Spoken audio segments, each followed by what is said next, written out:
Hello students, জ্ঞানজ্যোতি coaching সেন্টারের পক্ষ থেকে তোমাদের সকলকে জানাই আরো একবার স্বাগত। তো স্টুডেন্টস, আজকের ক্লাসে আমরা যে বিষয় নিয়ে আলোচনা করব তা হলো দিল্লি সুলতানি রাষ্ট্রের কি প্রকৃতি নিয়ে। ঠিক আছে, তো আলোচনা শুরু করার পূর্বে তোমাদের বলে রাখি, তোমরা যারা যারা ইউনিভার্সিটির অন্তর্গত ফোর্থ সেমিস্টারে রয়েছে, তোমাদের যাদের যাদের মেজর হিস্ট্রি রয়েছে তাদের পেপার 5-এর একটি গুরুত্বপূর্ণ টপিক নিয়ে আজকের ক্লাসে আমরা আলোচনা করব। তো আলোচনা শুরু করার পূর্বে তোমাদের একটা ছোট্ট ইনফরমেশন দিয়ে রাখি যে তোমরা যারা যারা ভাবছো তোমরা এই সেমিস্টারে আমাদের সাথে অনলাইনে যুক্ত হবে, তোমরা স্ক্রিনে দুটো নাম্বার দেখতে পাচ্ছ। এই দুটো নাম্বার হলো আমাদের জ্ঞানজ্যোতি কোচিং সেন্টারের অফিসিয়াল হেল্পলাইন নাম্বার। তো তোমরা এই দুটো নাম্বারের মধ্যে যে কোনো একটিতে যোগাযোগ করে আমাদের সাথে যুক্ত হতে পারো। এছাড়া তোমাদেরকে একটু কোর্স ডিটেলসটাও বলে রাখি যে তোমাদের যাদের যাদের মেজর কোর্স রয়েছে তোমাদের জন্য যে কোর্স ফিটা রাখা হয়েছে সেটা রাখা হয়েছে কেবলমাত্র 1199 টাকা। এছাড়া তোমাদের যাদের যাদের মাইনর কোর্স রয়েছে তোমাদের জন্য যে কোর্স ফিটা রাখা হয়েছে সেটা রাখা হয়েছে কেবলমাত্র 699 টাকা। তো এই টাকার মাধ্যমে তোমরা আমাদের কাছ থেকে কি কি পেয়ে যাচ্ছ? তো তোমরা আমাদের কাছ থেকে পেয়ে যাচ্ছ পুরো সেমিস্টারের জন্য লাইভ ক্লাস, এছাড়া হাই কোয়ালিটি নোটস, এছাড়া কি রেকর্ডেড ক্লাস এবং কি 100% কমন সাজেশন। তো স্টুডেন্টস, এই ছিল ইনফরমেশন। এবারে আমরা আজকের আলোচনা শুরু করব। তো দেখো, আলোচনার বিষয় প্রথমেই বললাম যে দিল্লি সুলতানি রাষ্ট্রের প্রকৃতি নিয়ে। ঠিক আছে, তো প্রকৃতি কথার অর্থাৎ এখানে প্রকৃতি বলতে বোঝানো হয়েছে যে রাষ্ট্রটি ধর্মাশ্রয়ী বা ধর্মতান্ত্রিক ছিল, কি ধর্মাশ্রয়ী বা ধর্মতান্ত্রিক ছিল না, ঠিক আছে, বা ধর্ম নিরপেক্ষ ছিল, তা নিয়ে আলোচনা করব। তো প্রকৃতি মানে বোঝা গেল যে ধর্মাশ্রয়ী ছিল কি ছিল না। ঠিক আছে, তো দেখো এক্ষেত্রেও বলা যায় যে ভারত ইতিহাসের একটি অতি বিতর্কিত বিষয় হলো এই দিল্লি সুলতানি রাষ্ট্রের প্রকৃতি নিয়ে। ঠিক আছে, খুবই বিতর্কিত একটি বিষয় এটা। একদল ঐতিহাসিক বলে যে দিল্লি সুলতানি রাষ্ট্র ধর্মাশ্রয়ী ছিল অর্থাৎ ধর্মতান্ত্রিক ছিল, আবার আরেক দল ঐতিহাসিক বলে যে দিল্লি সুলতানি রাষ্ট্র ধর্মাশ্রয়ী ছিল না বা ধর্মতান্ত্রিক ছিল না বা ধর্ম নিরপেক্ষ ছিল। ঠিক আছে, তো এবারে আমরা সেই সমস্ত ঐতিহাসিকদের নাম উল্লেখ করব এবং তারা কি কি যুক্তি দিয়ে দেখান যে দিল্লি সুলতানি রাষ্ট্র ধর্মাশ্রয়ী ছিল সেগুলি নিয়ে আলোচনা করব। ঠিক আছে, তো দেখো প্রথমে রয়েছে কি পক্ষে যুক্তি, অর্থাৎ একদল ঐতিহাসিক রয়েছেন যারা বলেন যে দিল্লি সুলতানি রাষ্ট্র ধর্মাশ্রয়ী ছিল বা ধর্মতান্ত্রিক ছিল। ঠিক আছে, তো দেখো কে কে বলেছেন এবং তারা কি যুক্তি দিয়ে দেখিয়েছেন যে দিল্লি সুলতানি রাষ্ট্র ধর্মাশ্রয়ী ছিল। তো প্রথমত বলা যায় যে ডক্টর ঈশ্বরী প্রসাদ, এছাড়া রমেশ চন্দ্র মজুমদার, এল শ্রীবাস্তব এবং আর এস শর্মার মতো ঐতিহাসিকরা মনে করেন যে দিল্লি সুলতানি রাষ্ট্র ধর্মাশ্রয়ী ছিল বা ধর্মতান্ত্রিক ছিল। ঠিক আছে, কোন কোন ঐতিহাসিক? ডক্টর ঈশ্বরী প্রসাদ, রমেশ চন্দ্র মজুমদার, এল শ্রীবাস্তব এবং আর এস শর্মার মতো ঐতিহাসিকরা মনে করেন যে দিল্লি সুলতানি রাষ্ট্র কি ছিল? ধর্মাশ্রয়ী ছিল অর্থাৎ ধর্মতান্ত্রিক ছিল। ঠিক আছে, ধর্ম নিরপেক্ষ ছিল না।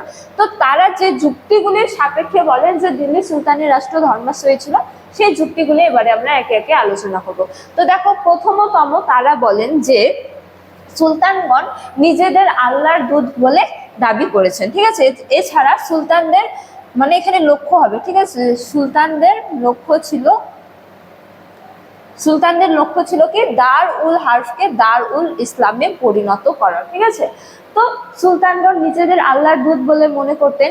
ঠিক আছে, যে আল্লাহ তাদেরকে বেছে নিয়েছে কি সুলতান হিসেবে, তো তারা আল্লাহর দূত হিসেবে কি এসেছেন। ঠিক আছে, এবং শাসন করা কি তাদের অধিকার।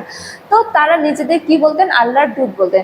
এবং তাদের প্রধান লক্ষ্যই কি ছিল? দার উল হার্ফ অর্থাৎ অমুসলিম রাষ্ট্রকে মুসলিম রাষ্ট্রে অর্থাৎ দার উল ইসলামে পরিণত করা, এটি ছিল প্রতিটি সুলতানের লক্ষ্য। সেহেতু তারা বলতে চেয়েছেন, এই ঐতিহাসিকরা বলতে চেয়েছেন যে দিল্লি সুলতানি রাষ্ট্র কি ছিল? ধর্মাশ্রয়ী ছিল।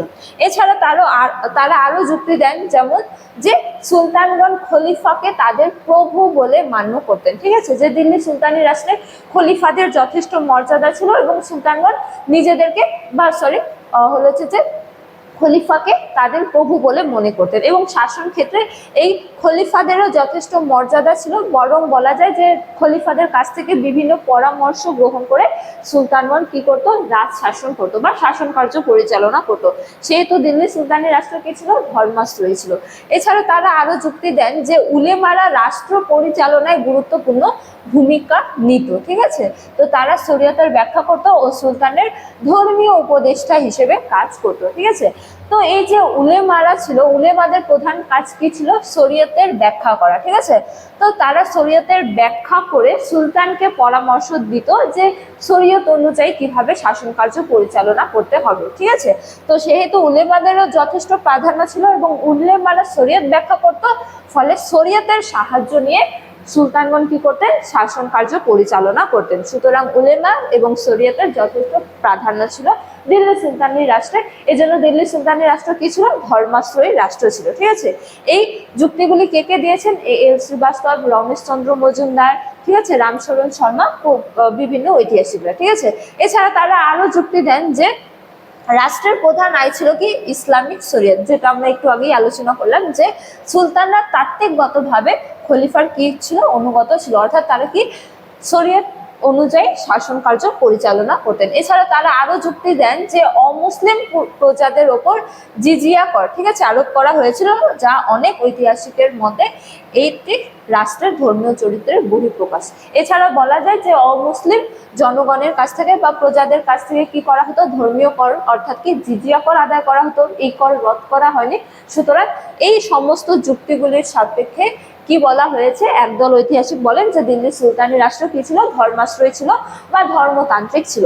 এবারে আমরা আলোচনা করব যে আরেক দল ঐতিহাসিক রয়েছেন যারা বলেন যে দিল্লি সুলতানি রাষ্ট্র ধর্ম নিরপেক্ষ ছিল, অর্থাৎ ধর্মাশ্রয়ী ছিল না বা ধর্মতান্ত্রিক ছিল না। দেখো কোন কোন ঐতিহাসিক। তো বলা হয়েছে যে অধিকাংশ আধুনিক ঐতিহাসিক যেমন মোহাম্মদ হাবিব মনে করেছেন যে দিল্লি সুলতানি রাষ্ট্র পূর্ণাঙ্গ ধর্মাশ্রয়ী ছিল না। অর্থাৎ এখানে বলা যায় যে মোহাম্মদ হাবিব, এছাড়া ইরফান হাবিব, তারপরে সতীশচন্দ্র মজুমদার সহ প্রমুখ ঐতিহাসিকরা মনে করেন যে দিল্লি সুলতানি রাষ্ট্র ধর্মাশ্রয়ী ছিল না বা ধর্মতান্ত্রিক ছিল না। এবারে তারা কোন কোন যুক্তির সাপেক্ষে দেখান যে দিল্লি সুলতানি রাষ্ট্র ধর্মাশ্রয়ী ছিল না, সেই যুক্তিগুলি নিয়ে আমরা আলোচনা করব। তো দেখো প্রথমতম তারা যে যুক্তি দেন তার মধ্যে অন্যতম হলো যে খলিফার প্রতি সুলতানদের আনুগত্য ছিল নেহাত কি আনুষ্ঠানিক, ঠিক আছে, আনুষ্ঠানিক অর্থাৎ দেখানোর জন্য।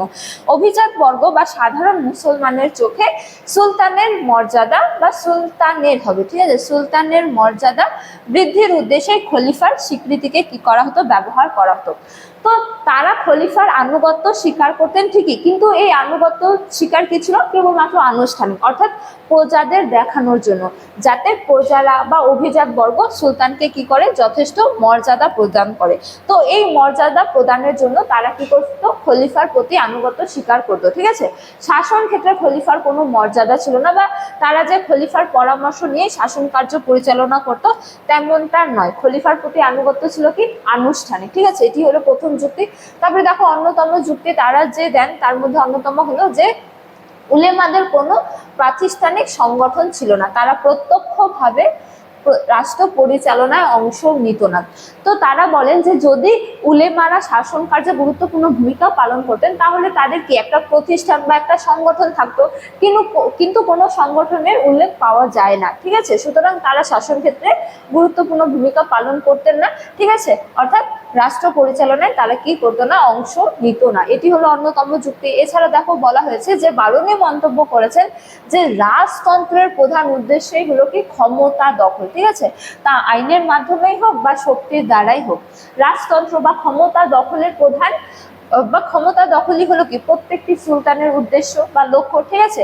এই ক্ষমতার দখল কেবলমাত্র আইনের মাধ্যমে সম্ভব নয়, ঠিক আছে, সেখানে কিন্তু শক্তিও ব্যবহার করতে হয়, ঠিক আছে।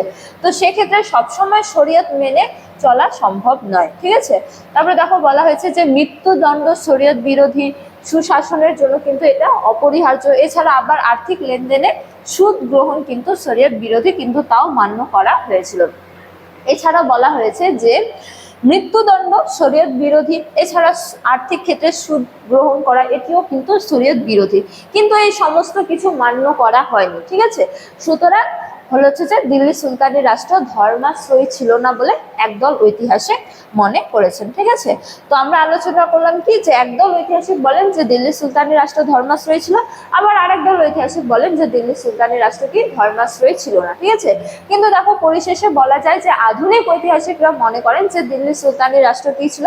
সামরিক তান্ত্রিক, ঠিক আছে, যেখানে এক বিশাল সেনাবাহিনীর মাধ্যমে ক্ষমতা দখল বা সাম্রাজ্যকে টিকিয়ে রাখার প্রচেষ্টা করা হয়েছিল।